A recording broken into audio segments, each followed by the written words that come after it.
La Costa del Sol, en España. Un paraíso de yates, mansiones y sol eterno. Un patio de recreo para los ricos y famosos. Pero tras el brillo del lujo, se esconde una oscuridad profunda. Este lugar tiene otro nombre: la Costa del Crimen. Santuario de los criminales más peligrosos del mundo. Ecosistema de violencia con un poder echado raíces. La Mocromafia. En el centro de esta historia hay un fantasma. Un hombre llamado Karim Bouyakrichan, alias Taxi. Para las autoridades de los Países Bajos, era el criminal más buscado y peligroso del país. Un hombre que amenazó de muerte a la futura reina de Holanda. Es la historia de cómo el criminal más peligroso de Holanda se burló de la justicia europea y simplemente desapareció.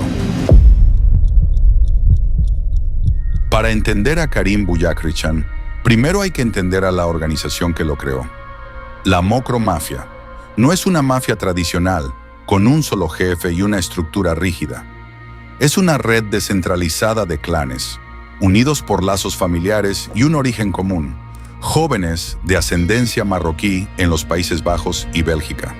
Su negocio es el control de la cocaína y el hachís que inunda Europa a través de los puertos de Rotterdam y Amberes. Su método es la violencia extrema. Su lema, un susurro helado en el bajo mundo: habla y estás muerto. La brutalidad de esta organización explotó en 2012, en lo que se conoció como la Guerra de la Mocro. Un cargamento de cocaína robado en Amberes desató una ola de asesinatos que salpicó de sangre las calles de toda Europa. En este mundo de violencia sin reglas, la familia Bouyakrichan era de la realeza. El hermano mayor de Karim, Samir, conocido como Scarface, era uno de los grandes capos de la cocaína en el continente. Pero en agosto de 2014, su reinado terminó. Mientras cenaba en un restaurante en Benahavís, cerca de Marbella, fue acribillado a balazos. El asesinato, presuntamente ordenado por un clan rival liderado por el temido Ridwan Taghi, dejó un vacío de poder, y en ese vacío, Karim Bouyakrichan dio un paso al frente. No heredó el trono con diplomacia, lo reclamó con sangre. 4 meses después del asesinato de su hermano, el presunto asesino, Khalid Jafar, estaba cenando en Panamá, a miles de kilómetros de distancia. No importó, los sicarios de Karim lo encontraron y lo ejecutaron.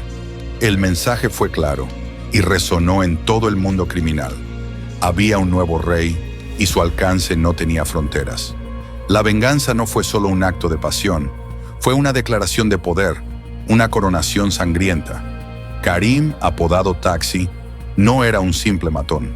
Era el cerebro financiero, el maestro del blanqueo. Mientras otros clanes se ahogaban en guerras de sicarios, Karim se especializaba en el arte de hacer que el dinero sucio pareciera limpio. Era el banquero de la Mocromafia, y su negocio era inmenso. La investigación policial se centró en el blanqueo de al menos 6 millones de euros, pero la realidad era mucho mayor. Cuando finalmente lo atraparon, las autoridades bloquearon una fortuna.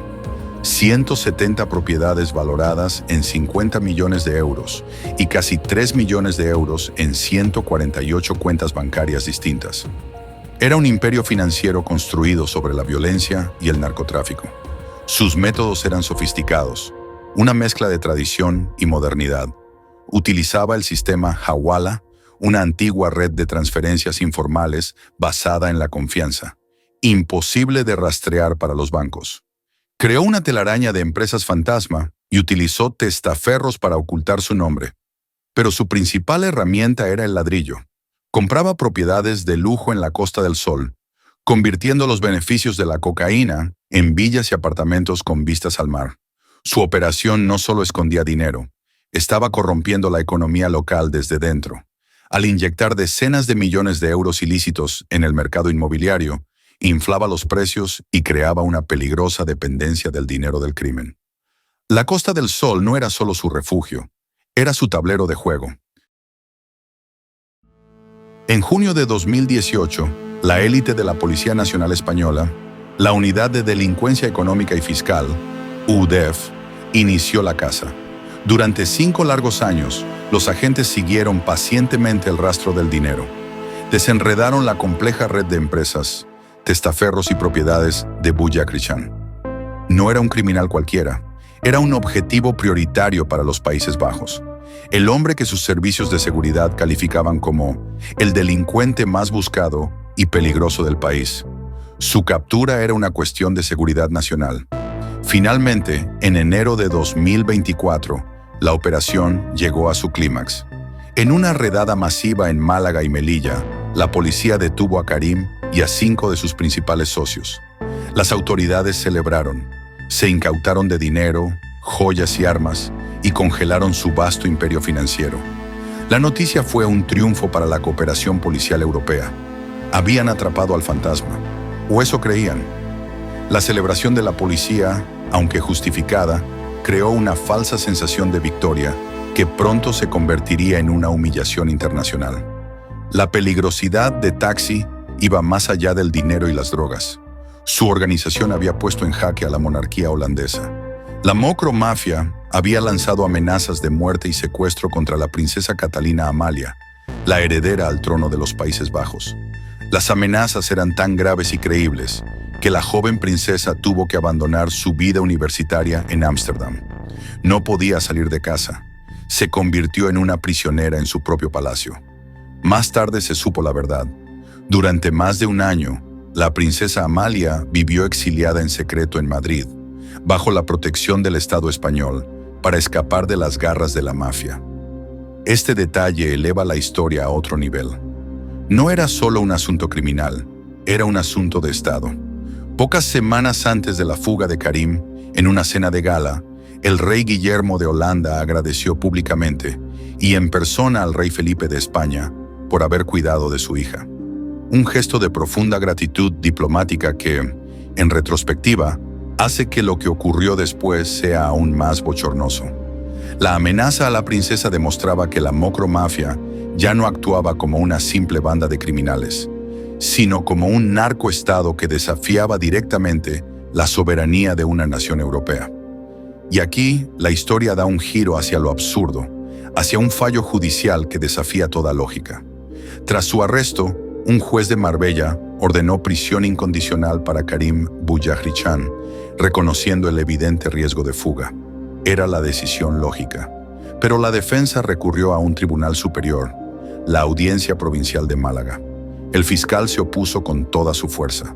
Argumentó que Bullrich tenía una alta capacidad económica, que no tenía ningún arraigo en España y que sobre él pesaba una orden de extradición de los Países Bajos. Advirtió que si salía, se fugaría. El Tribunal de Málaga escuchó los argumentos y en una decisión que dejó perplejos a policías y fiscales de toda Europa, reconoció por escrito que sí, que existe un riesgo de fuga, pero a continuación dictaminó que ese riesgo podía mitigarse con medidas menos gravosas que la prisión. Le concedieron la libertad bajo fianza. El precio para liberar a un hombre con un patrimonio bloqueado de 50 millones de euros, 50.000 euros, una cantidad insignificante, el 0,1% de su fortuna conocida. No era una fianza, era una invitación a desaparecer. El sistema judicial, diseñado para criminales comunes, fue incapaz de medir el riesgo que representaba un capo multimillonario para quien 50.000 euros no son más que un gasto de bolsillo, una simple tasa para comprar su libertad. Una vez libre, Karim Bullrich ejecutó su plan con una paciencia escalofriante. Pagó la fianza y salió de la cárcel. Para adormecer al sistema, jugó a ser un acusado modelo. Tenía que firmar en el juzgado cada 15 días y lo hizo. Se presentó el 18 de marzo. Volvió a presentarse el 1 de abril. Creó una ilusión de cumplimiento, una falsa sensación de seguridad. Mientras tanto, la maquinaria judicial para su extradición a Holanda avanzaba lentamente. Cuando la Audiencia Nacional en Madrid finalmente lo citó para comunicarle su entrega, ya era tarde. El 15 de abril, el día de su siguiente firma, Karim Bullrich no apareció. Se había esfumado. El hombre que la policía tardó 5 años en encontrar había desaparecido en menos de 2 meses. Inmediatamente se activó una orden de búsqueda y captura internacional. La policía cree que huyó a Marruecos, probablemente en una de las potentes narcolanchas que cruzan el estrecho.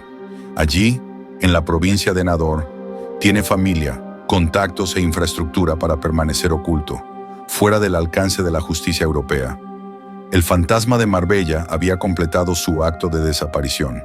La noticia de la fuga cayó como una bomba en Europa.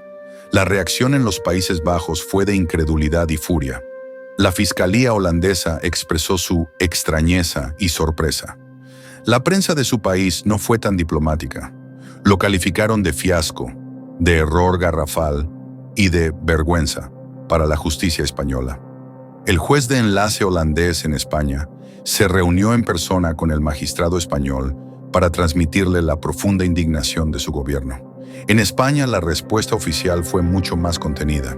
El ministro de Justicia, Félix Bolaños, calificó la noticia de preocupante, pero se escudó en el respeto a las decisiones judiciales y expresó su confianza en que la policía lo volvería a detener.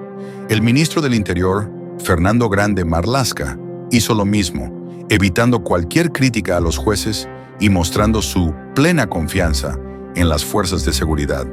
Para culminar el esperpento, el órgano de gobierno de los jueces españoles, el CGPJ, abrió una investigación sobre la supuesta descoordinación judicial. Su informe final fue surrealista. Concluyó que no hubo ninguna descoordinación, que no hubo disfunciones y que todos los juzgados implicados actuaron de forma diligente y cumpliendo las normas. El sistema se había investigado a sí mismo y se había declarado inocente. Al centrarse en si se siguieron los procedimientos en papel, el informe ignoró deliberadamente el catastrófico error de juicio que permitió la fuga, protegiendo la imagen de la judicatura por encima de la rendición de cuentas.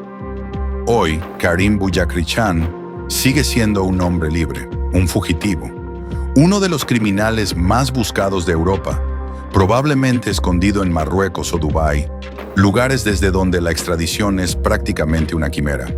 La gigantesca operación policial para capturarlo, 5 años de trabajo minucioso, se fue por el desagüe por una fianza de 50.000 euros.